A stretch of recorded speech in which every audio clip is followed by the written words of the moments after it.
लोगों को और कोई नहीं मिला तो हमको फंसाने चले, सिर्फ इसीलिए कि 11 से 13 हम यहाँ कानपुर में थे। तुमने जॉब छोड़ा, तुम्हारे हस्बैंड ने जॉब छोड़ा, ऑनलाइन स्टार्टअप पोर्टल फेल हो गया, तुम लोग फंडिंग के लिए तुम्हारे फादर की कोठी बेचना चाहते थे। तो उनका मर्डर करके कोठी कैसे बिकती बताइए। तुम हमें बताओ लक्ष्मी, तुमने हमें क्यों नहीं बताया कि 11 तारीख से लेकर 13 तारीख तक तुम कानपुर में थी और अपने फादर से मिली भी थी? हम सिर्फ अपनी माँ के साथ थे और इस बीच ना ही हम अपने फादर से मिले ना ही उनसे बात की। वो दोनों आदमी कौन थे जो तुम्हारे फादर को मारने आए थे? हमें कैसे मालूम होगा? और for you kind information officer, funding की क्रंच है हमारी और वो हम लोन से पूरा कर रहे हैं, बैंक लोन जो अप्रूव भी है। तुम्हारे भाई के दिल में काफी नफरत भरी लगती है तुम्हारे फादर के खिलाफ। ऐसा कुछ नहीं है, रंजित थी, गुस्सा भी था, लेकिन बचपन की सारी यादें इतनी बद्दी नहीं है मैडम। इस शहर में गुजरा था हमारा बचपन, माँ यहाँ रहती है इसलिए आते जाते हैं। और लास्ट टाइम सुन लीजिए, हम अपने फादर से नहीं मिले और ना ही हमने उन्हें मरवाया। मृत्यु से गले लगकर लौटना क्या होता है? बाल बाल बचना। गुरुजी, निश्चित मृत्यु को जीवन से मात देना। तो जब ऐसा होता है तब क्या साक्षात मृत्यु खड़ी दिखती है? शायद कभी कभार मृत घोषित करने के बाद भी लोग जीवित हुए हैं, ये किए गए। ऐसा होना एक इशारा होता है कि आपका समय अभी तक आया नहीं है। अंदर की आंख जाग जाए तो जीते जी मौत देख सकते हैं। कैसे गुरुजी? जीवन कैसे जीना है हमारे हाथ में होता है। हम देख सकते हैं हमारी जिंदगी को, ये कैसे देख सकते हैं कि मौत कैसे और कब आएगी? देखो, जीवन एक यात्रा है जिसका अंतिम पड़ाव है मृत्यु। लेकिन गुरुजी, ये अंतिम पड़ाव नजर नहीं ना आता कभी। हमारे अंदर की आंख जगाई जाए तो जैसे स्पष्ट जीवन दिखता है वैसे ही स्पष्ट मृत्यु दिख सकती है, वो खड़ी आंखों के बिल्कुल सामने। मुरारी के एक घर में मिली 10 लाशों का रहस्य और भी गहरा होता जा रहा है। क्या ये एक सामूहिक आत्महत्या की संधि थी या किसी भयंकर हत्या की साजिश? उड़ती खबरें तो कई हैं, पर इनमें से एक भी इस बात का अंदेशा नहीं देती कि किसी ने इस घर में घुसकर इन 10 लोगों के परिवार का सफाया किया। पर एक एक्सक्लूसिव खबर सिर्फ हमारे न्यूज चैनल F24 को मिली कि इन 10 मौतों के पीछे किसी तंत्र विधि, किसी किस्म की नरबली की संभावना हो सकती है। घर के दाहिनी तरफ पूजा घर के बाहर की दीवार पर 10 विचित्र तरह की ड्राइंग्स बनाई गई और हर ड्राइंग पर एक कील ठोकी गई। हाथ से बनी 10 तस्वीरें और घर में हुई 10 मौतें। क्या इन दोनों के बीच कोई कनेक्शन है? पूरे मोहल्ले में ऐसा कोई भी नहीं जिसने किसी को इस घर में आते हुए देखा। अनुमान लगाया जा रहा है कि ये कांड किसी पारिवारिक दुश्मनी या किसी मसले। Good evening sir. Firoz, F24 news channel लगाओ। एक सवाल सभी कर रहे हैं कि क्या ये परिवार किसी तांत्रिक से सलाह मशवरा कर रहा था? क्या किसी बाबा के उकसावे के चलते इन 10 लोगों ने सामूहिक आत्महत्या की? कई लोगों का मानना है कि वो जो 10 तस्वीरें घर के बाहर बनाई गई थी वो किसी बुरी ताकत को दूर करने की गई। सुनने में आ रहा है कि घर से एक डायरी बरामद हुई। फिलहाल इस डायरी की डिटेल्स नहीं आए हमारे पास, लेकिन अनुमान लगाया जा सकता है कि ये डायरी इन मौतों पर रोशनी जरूर डालेगी। हाँ सर, हमारे केस से जुड़ा मामला लगता है। हाँ फिरोज, मुझे भी यही लगा। जिस तरह से लाशें मिली हैं इस केस में, क्या कोई कड़ी कॉमन है हमारे केस में और इस मुरारी केस में? इस केस ने हमें झकझोर के रख दिया था। हम ये साबित ही नहीं कर पा रहे थे कि ये एक आत्महत्या का केस था या फिर हत्या का। और अब ये 10 लोगों के परिवार की मौत वाला केस हमारे सामने आया था, जिसके चलते हम तांत्रिक फूलचंद वर्मा के केस को एक नई नजर से देखने लगे। क्या ये दोनों केसेस आपस में किसी भी तरह से जुड़े थे? 13 सितंबर 2017 को हमारे कंट्रोल रूम में एक कॉल आया था। फूलचंद वर्मा की मौत की खबर दी गई। शुरुआत से ही फूलचंद वर्मा की मौत रहस्यमय लग रही थी।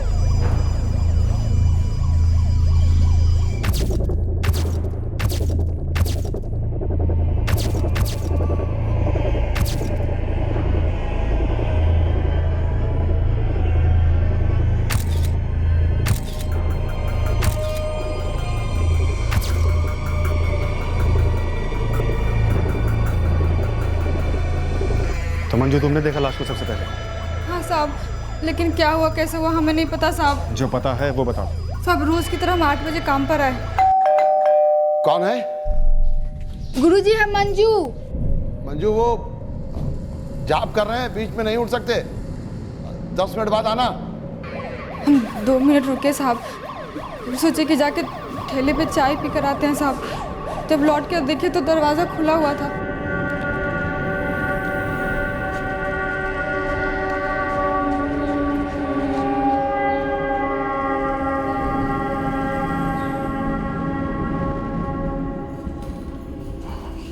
हम रोज़ की तरह झाड़ू लगाते लगाते जब गुरुजी के पूजा वाले कमरे तक पहुँचे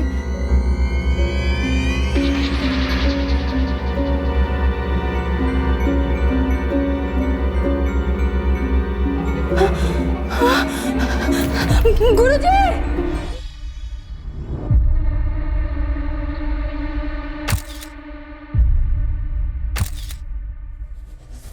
सुनने में आ रहा है कि घर से एक डायरी बरामद हुई। हमें भी फूलचंद वर्मा के कमरे से एक डायरी मिली थी। एक डायरी जिसमें काफी कुछ लिखा गया था, जीवन और मृत्यु के बारे में। वो 2 लोग कौन थे जिन्हें तुमने यहाँ से जाते हुए देखा?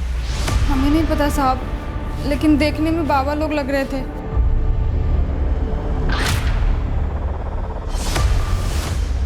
सब बाबा लोग एक ही जैसे दिखते हैं साहब, और गुरुजी से मिलने तो ऐसे भी बहुत सारे लोग आते जाते हैं साहब। हमारा इन लोगों से कोई लेना देना नहीं है साहब, बस हम अपना काम 2 घंटे में करके यहाँ से निकल जाते हैं। गुरुजी के यहाँ घर में और कौन कौन रहता है? कोई नहीं साहब, हम अपना काम खत्म करके 10 सवा 10 बजे तक यहाँ से निकलते हैं। तब उनके 2 चेले नितिन जी और मनीष जी आते हैं, गुरुजी के पास तंत्र मंत्र सीखते थे। तो और कोई नहीं है फूलचंद जी का? हैं साहब, उनके एक बड़े भैया हैं, यहीं कहीं कानपुर में रहते हैं। और बीवी बच्चे? थे, लेकिन अब कहाँ है पता नहीं, हमने सिर्फ सुना है, कभी देखी नहीं। सर, तंत्र मंत्र की सामग्री के अलावा ये एक डायरी मिली है, और ये फ़ोन शायद फूलचंद जी का ही है। फूलचंद जी के भाई का नंबर है? नहीं है साहब। उनके दोनों चेले नितिन और मनीष, उनमें से किसी का नंबर? नहीं साहब। फिर उस फोन में चेक करो, बड़े भाई का नंबर या दोनों चेलों में से किसी एक का नंबर तो होगा ही होगा।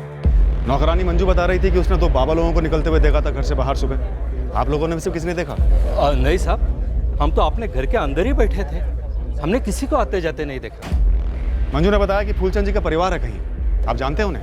अच्छी तरह से जानते हैं साहब, यहीं रहता था। लेकिन 10 साल पहले फूलचंद जी और उनकी पत्नी का तलाक हो गया था, और उनकी पत्नी दोनों बच्चों को लेकर कहीं चली गई थी। और कोई जानता है फूलचंद जी के बारे में? कोई उनका दोस्त, रिश्तेदार वगैरह? वो उनके बड़े भाई हैं ना रघुवीर जी, उनको पता होगा। हाँ जी, हम रघुवीर वर्मा बात कर रहे हैं। फूलचंद जी के बड़े भाई? जी हाँ, बात क्या है? फूलचंद जी का देहांत हो गया है, शायद मर्डर हुआ है। मर्डर? फूलचंद का? हमें लगता तो ऐसा ही है, पर अभी क्लियर नहीं है। फूलचंद जी की लाश लटकी हुई पाई गई है। आप गर्दन नगर थाने आ जाइए। ठीक है।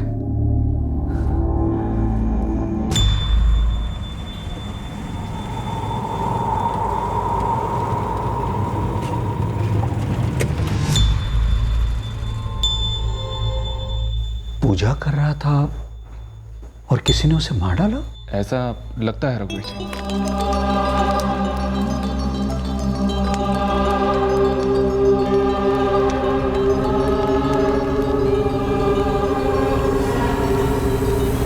ये आपके छोटे भाई फूलचंद जी तांत्रिक थे हमेशा से?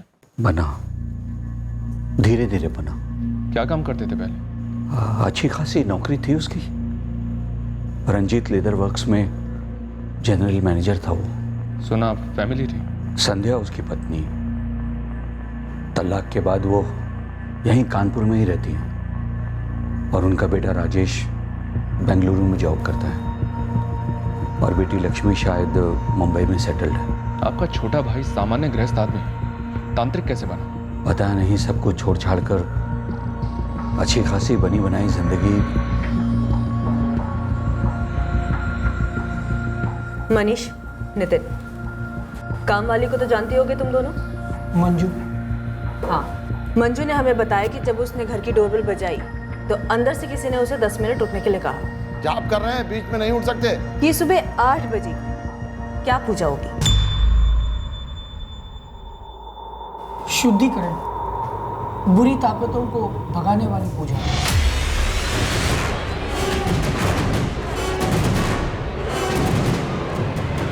हम रोज़ गुरुजी के पास ठीक 10 बजे पहुंच जाते, जैसे कि आज भी हम वही टाइम पे पहुंचे।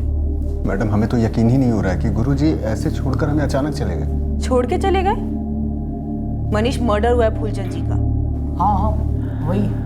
ये जो शुद्धिकरण की पूजा थी, ये फूलचंद जी किसके लिए कर रहे थे? मंजू का कहना है कि उसने बाहर 2 लोगों को जाते हुए देखा जो बाबा या तांत्रिक टाइप के लग रहे थे, और मंजू ने यह भी कहा कि जब वो वापस आई तब दरवाजा पहले से खुला था, पर रोज सुबह जब वो डोरबेल बजाती थी तब फूलचंद जी खुद दरवाजा खोलने आते थे ना। मैडम गुरुजी से पूजा करवाने कई लोग आते थे, कई बार बाबा लोग और अलग अलग तांत्रिक लोग भी गुरुजी से मिलने आते थे, दूर दूर से लोग आते थे। इस सुबह किस चीज के लिए पूजा हो रही थी ये हम नहीं बता सकते। लेकिन मर्डर तो पूजा के दौरान या पूजा के तुरंत बाद हुआ है, तो जाहिर सी बात है कि मर्डर की प्लानिंग पहले से हुई होगी। कोई तुम्हारे गुरुजी को क्यों मारना चाहेगा? ऐसा क्या था? मनीष, नितिन, मंजू के अनुसार उसने बाबा टाइप के लोगों को बाहर देखा। कहीं ये कोई वर्चस्व की लड़ाई तो नहीं थी तुम्हारे गुरुजी की? प्रणाम भाई साहब, कैसे हैं आप? संध्या, फूलचंद की मौत हो गई है। कैसे? पुलिस कह रही है कि उसकी लाश घर के अंदर लटकी हुई पाई गई। मर्डर है या सुसाइड कुछ पक्का नहीं बोल रहे। तुम्हें पुलिस स्टेशन आना होगा, राजेश और लक्ष्मी को भी।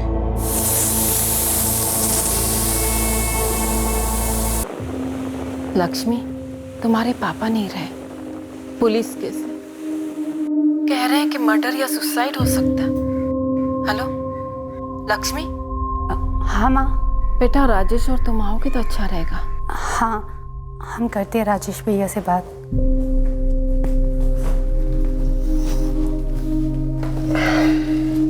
तेजस, वो पापा की डेथ हो गई।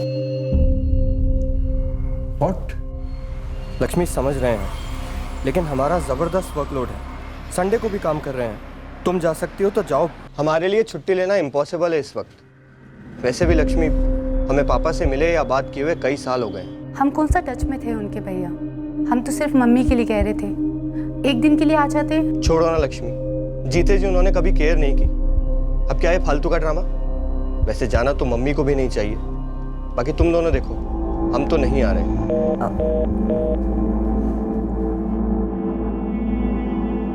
फूलचंद की तलाकशुदा पत्नी संध्या और बेटी लक्ष्मी से हमें सुनने को मिलने वाली थी एक कहानी, एक तनाव भरे परिवार की कहानी जो समय के साथ बिखरती गई थी। हम बिल्कुल नहीं रहेंगे अभी यहाँ पे, हम चले जाएंगे। मम्मी, हम कहाँ जा रहे हैं? संध्या के पास तलाक के सिवाय कोई चारा ही नहीं बचा था और वो बच्चों के साथ फूलचंद से पूरी तरह अलग हो गई। काहे का तंत्र मंत्र, काहे की शुद्धिकरण और काहे की शक्तियां? जो आदमी अपने घर के ग्रहण को कभी ठीक ना कर सका, कभी सुधार ना सका। क्या वो तब भी तंत्र विद्या का अभ्यास करते थे? हमको कुछ नहीं पता वो क्या करते थे और क्या नहीं करते थे। खाली हमको इतना पता है कि वो गुस्से में आके हमको पीटा करते थे। वो कब बाबा बन गए, कब लोगों की नजर में गुरुजी बन गए, हमको कुछ नहीं पता। हमारे लिए तो सिर्फ वो बुरी शादी का एक आधा हिस्सा थे। रिश्ता तो 10 साल पहले ही खत्म हो चुका था, अब वो आधा हिस्सा भी मिट गया। ये कैसे हुआ, मर्डर या सुसाइड, हमको नहीं पता और ना ही पता करना है। हमने फूलचंद जी का नाम तो सुना है, परंतु यह कभी नहीं सुना है कि कोई व्यक्ति साक्षात अपने मृत्यु को देख सकता है। यदि फूलचंद जी ऐसा कह रहे थे तो हमें तो सिर्फ यह ढोंग लगता है। अच्छा, उनकी नौकरानी बता रही थी कि उसने 2 बाबाओं को उनके घर से जाते हुए देखा था। कोई आइडिया है कि कौन हो सकते हैं वो दोनों? हमने सैकड़ों तंत्र मंत्र करने वाले बाबाओं से पूछताछ की, कोई भी स्पष्ट रूप से बता नहीं पा रहा था कि नौकरानी मंजू कनौजिया ने जिन 2 बाबाओं को कत्ल की सुबह फूलचंद के घर से निकलते देखा था वो कौन हो सकते थे। हमने फूलचंद वर्मा के फोन रिकॉर्ड्स में फीचर हुए उन सभी लोगों से कांटेक्ट किया जो उसके पास सलाह मशवरा और उपायों के लिए आते थे। नितिन और मनीष, फूलचंद के शिष्यों ने भी एक भक्तों की सूची बनाई जो फूलचंद के दर्शन के लिए बराबर आया करते थे। हमें इन लोगों में उस शख्स को ढूंढना था जिसके पास फूलचंद की हत्या करने का कोई कारण है।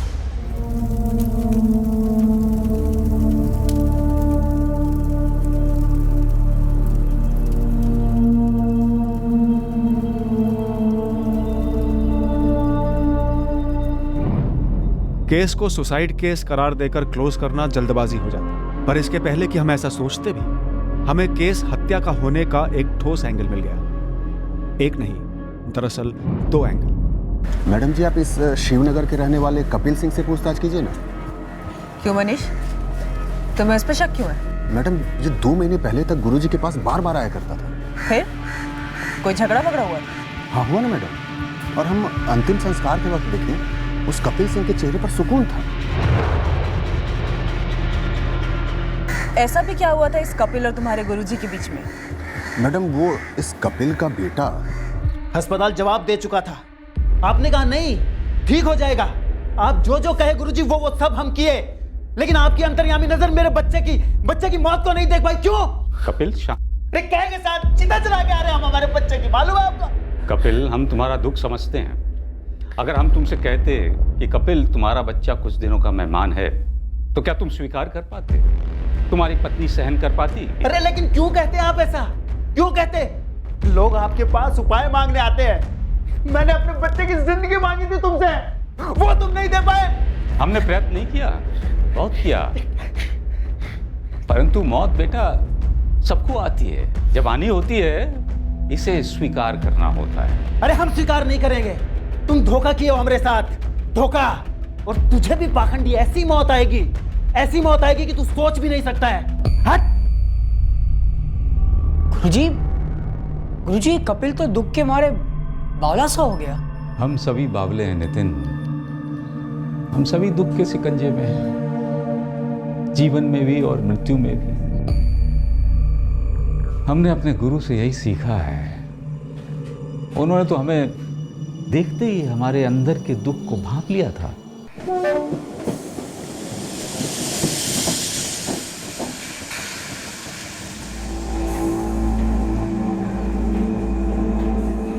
हमारी पत्नी और हमारे बच्चों का हमें छोड़कर चले जाने का दुख हमारी आत्मा को घोट रहा था।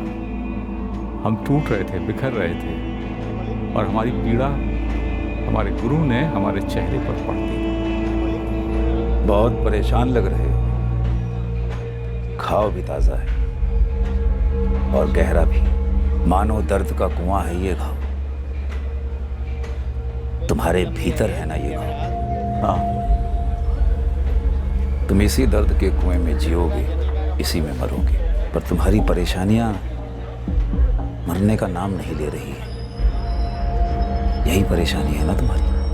आदत है मनुष्य की, अपनी परेशानियों को ही अपना जीवन बना देता है।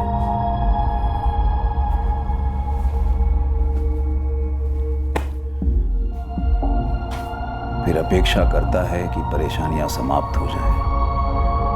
कैसे होंगी? परेशानियों को हम अपने आप से लिपटा के जो रखते हैं, फिर सोचते हैं अब केवल मृत्यु ही है जो इन परेशानियों से मुक्ति देगी। सच कह रहे हैं बाबा, हमारा तो हर दूसरे दिन मन करता है कि मर जाए, छूट जाए। ऐसा सोचने वाले केवल तुम ही नहीं हो। और फिर मृत्यु कोई इच्छा तो है नहीं जो पूरी होती है या नहीं होती है। मृत्यु तो एक सत्य है, एक मंजिल है जहां तुम्हें हर हाल में पहुंचना है। अब वहां की गाड़ी या जहाज तुम्हारे कब आएंगे ये तो कोई नहीं बता सकता। आप बता सकते हैं कि हम अपने दुख के साथ कब तक जिएंगे? कितना जीना चाहते हो अपने दुखों के साथ? साल बोलो। और एक सेकंड नहीं, हम तो इस यात्रा को खत्म करना चाहते हैं। हमें मृत्यु चाहिए। मृत्यु चाहिए तो ध्यान लगाकर एक समय तय करो जब तुम्हें जाना है, जा सकोगे। यह शक्ति हम सब में है। अगली बार जब तुम यहां आओगे, हम तुम्हें नहीं मिलेंगे इस संसार में। ऐसा क्यों कह रहे हैं गुरुजी? कह नहीं रहे, देख रहे हैं अपनी मृत्यु को। हमारे गुरु ने सारी विद्या, सारी हिम्मत हमें दे दी थी, और जब अगले दिन हम उनके दर्शन और सेवा के लिए पहुंचे तो वो जा चुके थे। अरे बाप रे, मतलब एक दिन पहले बोले और दूसरे दिन चल बसे? हाँ। गुरुजी, उन्होंने अपनी मृत्यु देखी? वो तो हम नहीं कह सकते, लेकिन कोई आभास उन्हें हुआ अवश्य था।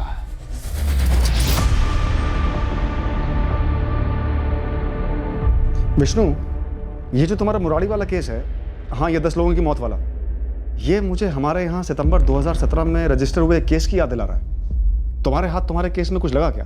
नहीं राजपूत, अभी नहीं।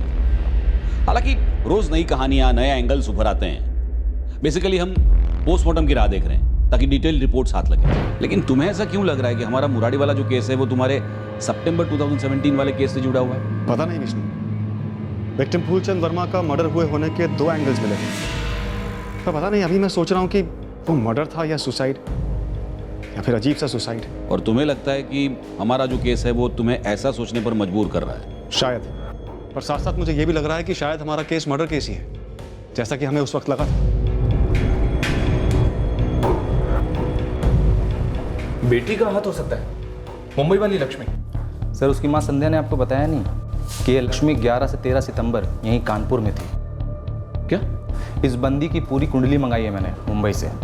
ये लक्ष्मी और उसके पति तेजस का पर्चा चिट्ठा ये है कि दोनों ने अपनी नौकरी छोड़कर इंटरनेट पे एक वो खोला है, वो बोलते हैं ना, वो पोर्टल खोला है, पोर्टल। कोई पैसा वैसा लगाया था क्या उन्होंने? कोई लोन वोन, कोई नुकसान? एक बंदा उनके साथ काम कर रहा था, वो बोला धंधा फुलटू मंदा है, घाटे में हैं दोनों।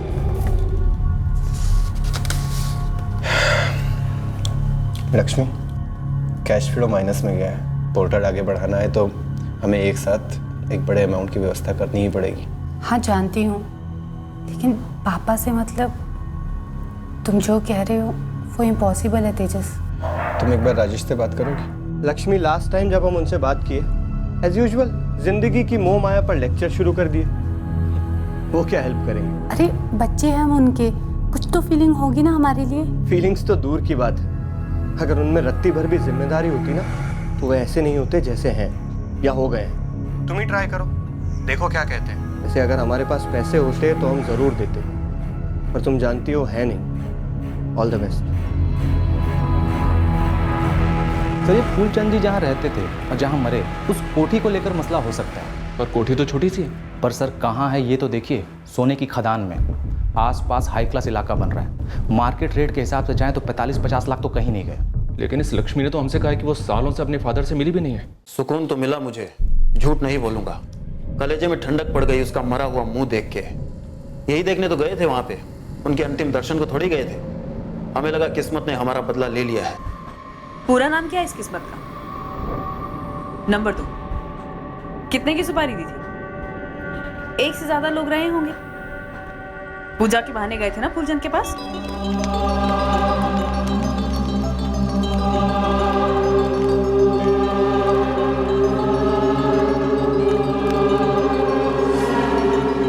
बेटे की मौत का गम कम करने के लिए फूलचंद की बलि चढ़ा दी। अगर इस फूलचंद को मारने से मेरा बच्चा लौट आता तो मैं इसे मारता और अपने इन हाथों से मारता। 13 साल का बच्चा था मेरा, सिर्फ 13 साल का। बेटे का बदला, कलेजे की ठंडक, ये जायज कारण है किसी को मारने या मरवाने के लिए। खुद भी शामिल थे इसमें? साथीदारों का नाम बोलो कपिल। मैडम, किसी को मारने के लिए हिम्मत लगती है, ताकत लगती है, नफरत लगती है। और मेरे बच्चे की मौत के बाद मुझ में हिम्मत और ताकत नहीं बची है। हाँ, नफरत है, और वो इतनी है कि इसके मरने से खत्म नहीं हो सकती थी। थोड़ी देर के लिए सुकून मिल सकता था, सो मिला। मैडम, हम नहीं मारे इसे, हम कह रहे हैं आपसे, विश्वास कीजिए हमारा। क्या झूठ बोले हम? आपने इसी कुर्सी पर बैठकर मुझसे कहा था कि 10 साल से आप और आपके दोनों बच्चे फूलचंद जी के कांटेक्ट में नहीं थे। आपने बताया नहीं हमें कि 11 से 13 सितंबर तक लक्ष्मी यहीं थी, कानपुर में। हाँ थी तो, कौन सा झूठ बोले हम? पहले ये तो बताइए, हम झूठ कौन सा बोले? आपने कहा था कि लक्ष्मी और राजेश कभी अपने पिताजी से मिलते ही नहीं थे। हाँ, नहीं मिलते थे। तो क्या कानपुर में खाली उनके पिताजी रहते थे क्या? अरे हम भी तो रहते हैं, वो दोनों आते हैं हमसे मिलने। 11 और 13 सितंबर के बीच लक्ष्मी आई थी हमसे मिलने। तो फिर ये बात आपने हमें बताई क्यों नहीं? चुप रहना, छुपाना, झूठ बोलना ही होता संध्या जी। छुपाना और चुप रहना होता होगा झूठ, पर क्या छुपाना? बेटी अपनी माँ से मिलने आई थी, क्या ये बताने वाली बात है? मुझे तो ख्याल भी नहीं आया इस बात का। फूलचंद जी हमारी दुनिया से पूरी तरह से गायब हो चुके थे। ये समझना इतना मुश्किल है आपके लिए? अरे तलाक हो गया था हमारा। तलाक पति पत्नी के बीच में होता है, माँ बाप और बच्चों के बीच में नहीं। क्या ये बात सच नहीं है कि लक्ष्मी और राजेश ने अपने पिताजी से कोठी बेचने की बात की थी? की होगी, पर मुझे इस बारे में कुछ नहीं पता। और अगर की भी होगी तो इसका ये मतलब नहीं है कि उन्होंने अपने पिताजी का कत्ल कर दिया। जो पूछना है आप हमसे अभी पूछिए फोन पर, या आप बेंगलुरु आइए। हम वहाँ आ ही नहीं सकते मैडम। लक्ष्मी आ रही है मुंबई से यहाँ। कूल, उससे पूछिए हमसे पूछिए, सेम थिंग। बड़े बेटे हो, फादर को आग देने तक नहीं आए। हेलो प्लीज, मेरी पर्सनल लाइफ है। इतनी नफरत अपने फादर से? Personal life ma'am. और अगर आपको और कोई काम वाम नहीं है और मुझ पे कोई शक वक कर रही हैं तो प्लीज ये गोल गोल बातें करना बंद कीजिए। यहाँ आइए बेंगलुरु सबूतों के साथ और डाल दीजिए हमको जेल में, लेकिन प्लीज तब तक हमें डिस्टर्ब ना करें। आप लोगों को और कोई नहीं मिला तो हमको फंसाने चले, सिर्फ इसीलिए कि 11 से 13 हम यहाँ कारपुर में थे।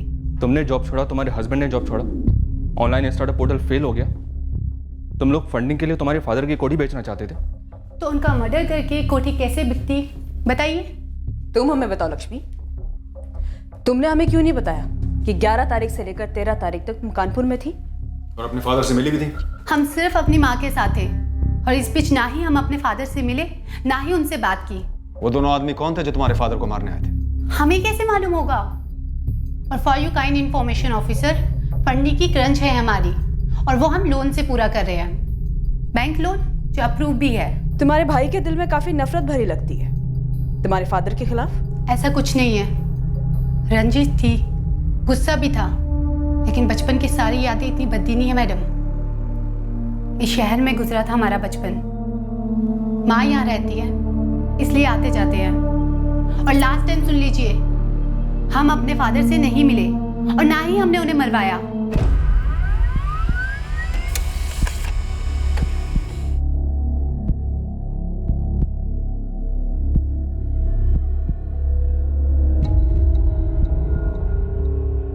क्या कुछ भी नहीं मिला? नो सर, राजेश और लक्ष्मी दोनों के फोन रिकॉर्ड्स बिल्कुल साफ हैं। अच्छा, उसके अलावा वो लोग कोई और नंबर्स यूज करते हो तो बात अलग है। एज ऑफ ना सब कुछ क्लियर है, जैसा कि सर ने कहा, कोई फुटप्रिंट नहीं मिले हैं। फूलचंद के घर के बाहर आसपास कहीं कोई सीसीटीवी? शायद वो दोनों बाबा कैप्चर हुए हो। गेरुए रंग का कपड़ा डाल रखा था, ऐसा बताया था मंजू ने। फूलचंद वर्मा के घर के आसपास की सीसीटीवी चेक किए और उनमें कोई भी दो बाबा लोग नहीं दिखाई दे रहे। और अजीब बात तो यह सर कि इस मंजू के अलावा उन दो बाबाओं को किसी ने भी नहीं देखा। तो क्या मंजू झूठ बोल रही है? कड़ी से कड़ी ग्रिलिंग हुई मंजू की। वही सवालों को घुमा घुमा कर उसके जवाबों को कंपेयर किया गया। क्राइम सीन को अनगिनत बार डिस्क्राइब करने को कहा गया। हमें लग रहा था कि शायद मंजू भी इस मर्डर की साजिश का हिस्सा हो सकती है। शक की सुई फूलचंद के दोनों चेलों पर भी थी, नितिन और मनीष। शायद किसी ने उन्हें मोहरा बनाया हो। शायद घर से निकले दो बाबा दरअसल नितिन और मनीष ही थे।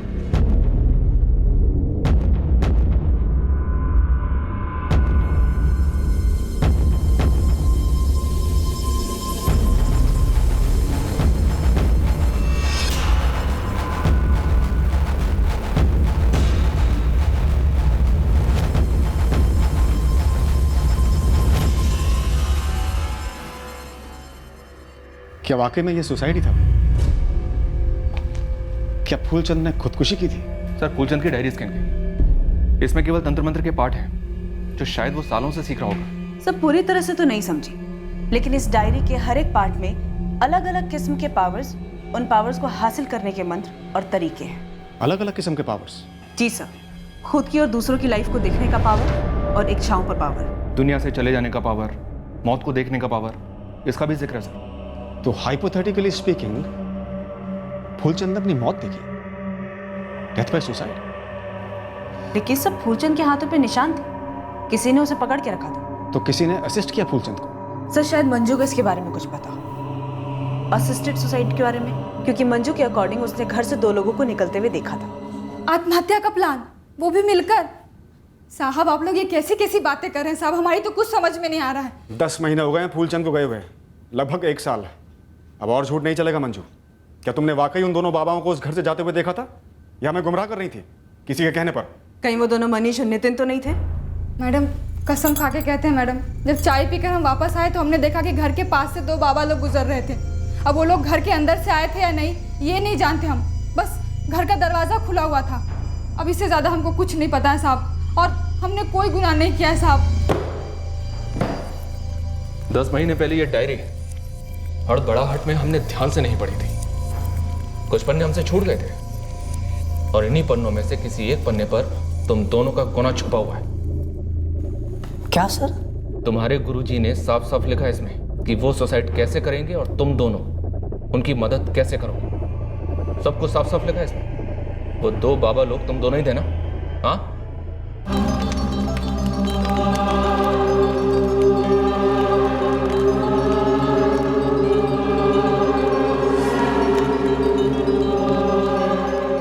तुम दोनों ने गुरुजी की सुसाइड करने में मदद की।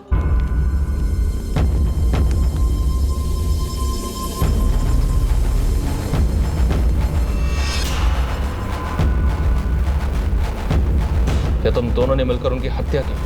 नहीं सर, ना हमने गुरुजी को मारा है ना उन्हें आत्महत्या करने में उनकी मदद की। उस सुबह हम लोग 10 बजे पहुंचे हैं वहां पर।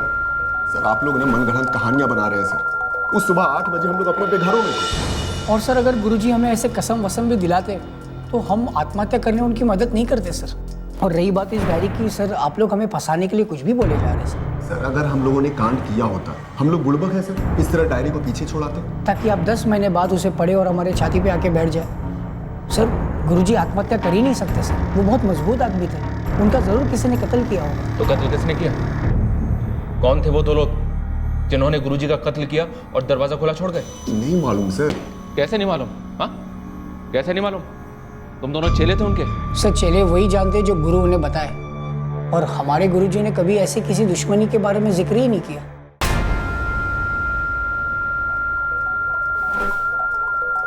हम घूम फिर कर वापस कत्ल और सुसाइड के बीच की अंधी गली में खो से गए थे। नया सुसाइड वाला एंगल भी ज्यादा दूर तक नहीं जा पाया था।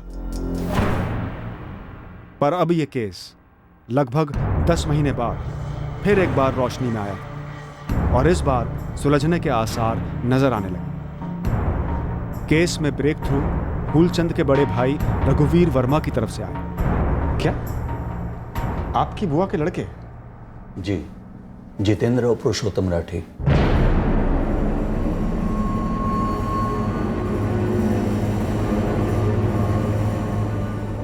रघुवीर जी, 10 महीने बाद आप एकदम से ये 2 नाम लेकर चले आए? हमारी बुआ जी सालों पहले परलोक से तार गई थी। फूलचंद उनके और फूफा जी केदारनाथ राठी से करीब था। 2 साल पहले फूफा जी भी चल बसे। उनके जाने के बाद इन दोनों भाइयों से हमारा कोई खास मेल मिलाप नहीं रहा। बस रिश्तेदारी है तो दोनों आ गए थे फूलचंद के अंतिम संस्कार में। पर ये दोनों फूलचंद जी को क्यों मारते? जितेंद्र और पुरुषोत्तम के पिताजी हमारे फूफा जी केदारनाथ राठी जी 2 साल पहले गुजर गए थे। जितेंद्र और पुरुषोत्तम की एक बहन है श्रेया, उसका पति सुरेश फूफा जी की मौत के कुछ महीनों बाद वो भी चल बसा। तो जैसे वो आए थे फूलचंद के लिए, हम भी गए सुरेश की बरसी में अभी 2 महीने पहले। लेकिन मारा क्यों? आप उन दोनों के नाम क्यों ले रहे हैं? क्योंकि उन्होंने कुछ कहा हमसे जो हमको खटका। ओम श्री शांताकारं भुजगशैलं पद्मनाभं सुरेशं विश्वाधारं गगन सदृशं मेघवर्णं शुभांगं लक्ष्मीकान्तं कमलनयनं योग विद्यानिगम्यं वंदे विष्णु भवभरणं सद्गुरुनाथं आदौरामि। आप जाके पिताजी और जीजाजी की आत्मा को शांति मिलेगी, ठंडक मिलेगी। क्या कहने झेला, अब सुकून मिला। 2 महीने से सोच रहे हैं जितेंद्र ने ऐसा क्यों बोला। और ये चैन और सुकून वगैरह फूलचंद की मौत को लेकर था? हमने कहा ना आपसे, फूलचंद बुआ जी और फूफा जी से करीब था, पर पता नहीं क्यों वो दोनों जितेंद्र और पुरुषोत्तम फूलचंद से नाराज थे। उन दोनों के बीच कुछ हुआ था। फिर अचानक उस दिन उनके मुंह से वो बात सुनी, बस अटक गई दिमाग में। अब जाकर पिताजी और जीजाजी की आत्मा को शांति मिलेगी। और आपको जरा भी भनक नहीं कि इन दोनों भाइयों की फूलचंद से क्या रंजिश थी? नहीं पता साहब, बस अंदर से लग रहा है कि उन दोनों ने कुछ किया हो सकता है।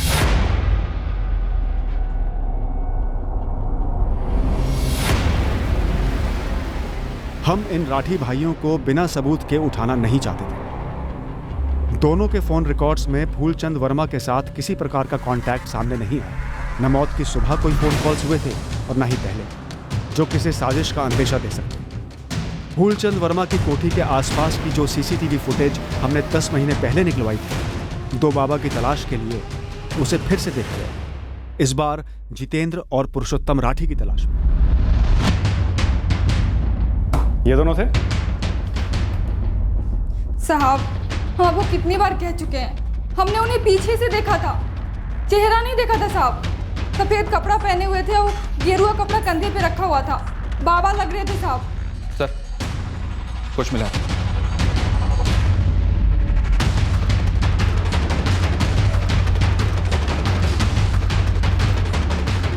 ये देखिए।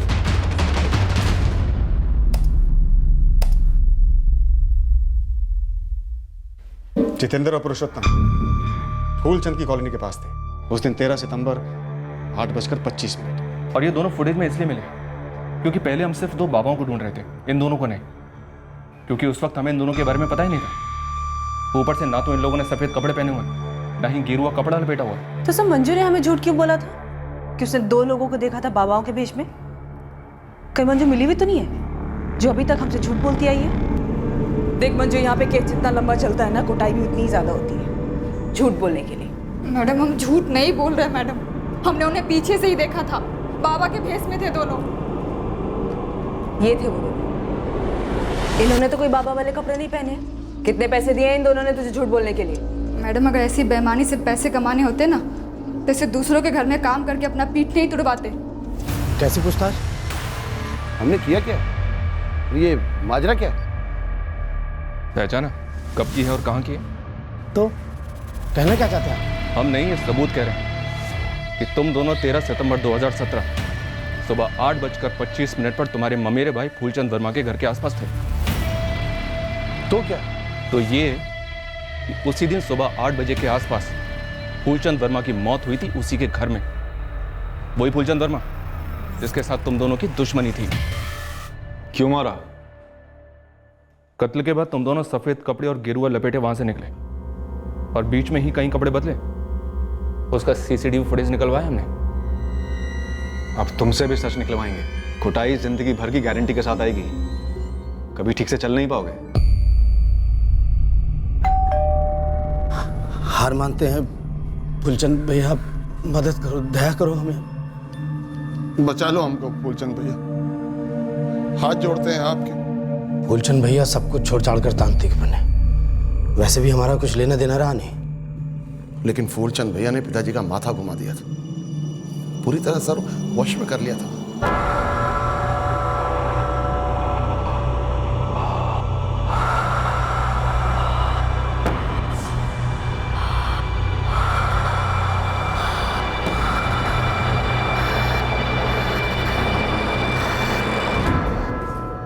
फूलचंद भैया आज के बाद यहाँ नहीं आएंगे आप। आपने बाबूजी का दिमागी घुमा दिया, दिन रात पगलाने रहते।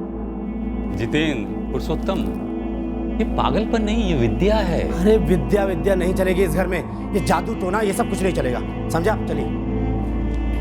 जितेंद्र, तुम्हें क्या लग रहा है हम फूफा जी का वशीकरण कर रहे हैं? इस घर में बुरी शक्तियों को बुलवा रहे हैं। अच्छी शक्तियां भी नहीं चाहिए हमको, हम जैसे बहुत खुश हैं बस। आप पिताजी के दिमाग में कुछ ना कुछ डब भर देते हो और वो पगला जाते हैं। ये सब मत कीजिए फूलचंद भैया, मत कीजिए सब। आज के बाद इस घर के दरवाजा हमेशा के लिए बंद है आपके लिए। चलिए चलिए, निकलिए, जाइए। चलिए। बहुत गुस्सा दिखा रहे हो। दिख रहा है ना, दिख रहा है ना, तो समझ काहे नहीं रहे? पुरुषोत्तम, गुस्सा ना शैतान का अरे हथियार। बस, ये परपंच नहीं चाहिए हमें। अरे इन परपंचों ने पूरे घर के सुकून को खत्म कर डाला, बर्बाद कर डाला। चलिए।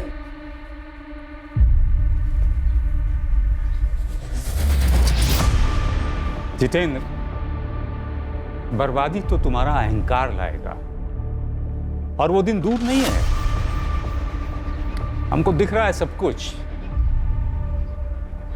तुम स्वयं इस घर की शांति को भंग करोगे। हमारे घर में खड़े होकर हमारी बर्बादी चाह रहे हो? हैं? दफा हो जाओ, दफा हो जाओ, वरना तुम्हें भंग कर देंगे हम। चलो।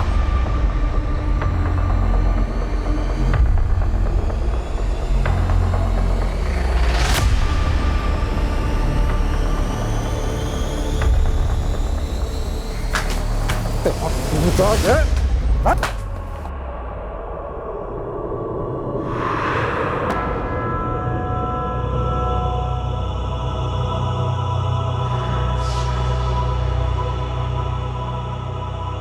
जो भंग हुआ है, बहुत कुछ भंग किया है तुमने।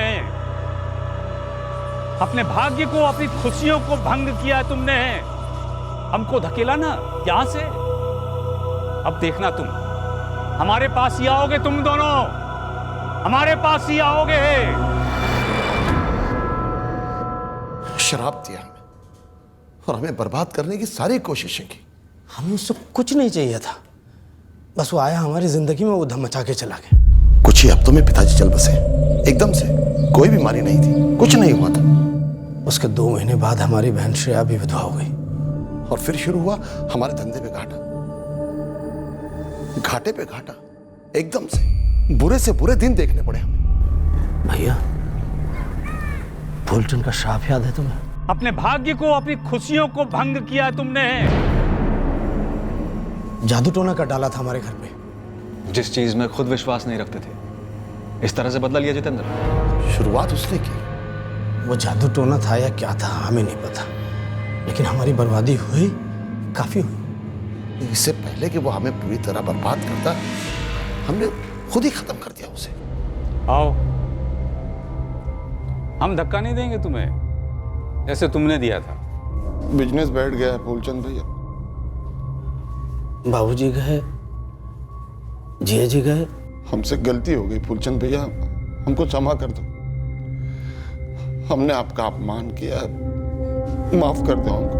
ठीक है, तुम्हें मन से पछतावा है, यही बड़ी बात है। हमें कोई गुस्सा या दुश्मनी थोड़ी तुम्हारे ऊपर। हम सजा देने वाले, क्षमा करने वाले कौन होते हैं? रही बात मुश्किलों की, तो करेंगे, तुम्हारी सहायता अवश्य करेंगे। ये शुद्धिकरण तुम्हारे घर से, तुम्हारे मन से, दिल से उन सभी बुरी शक्तियों को भगा देगा जिन्होंने डेरा डाल रखा। अब आएगी खुशहाली तुम्हारे पास। दौड़ कर देखना।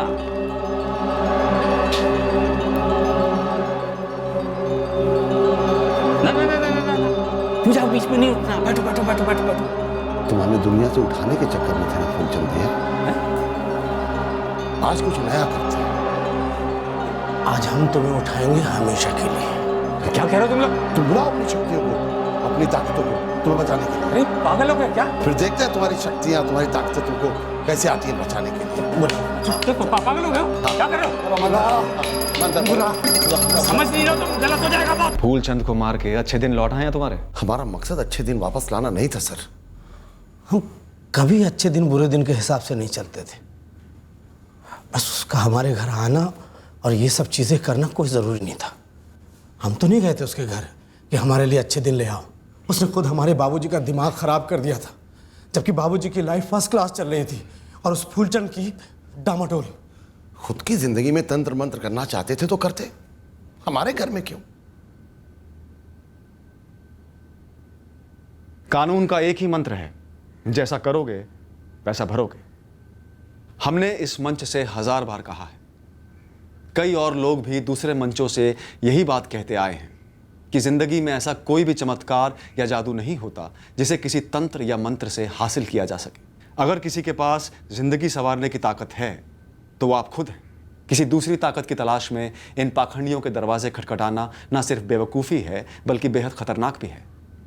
फिर मिलेंगे एक और नए केस के साथ। क्राइम पेट्रोल सतर्क। जय हिंद।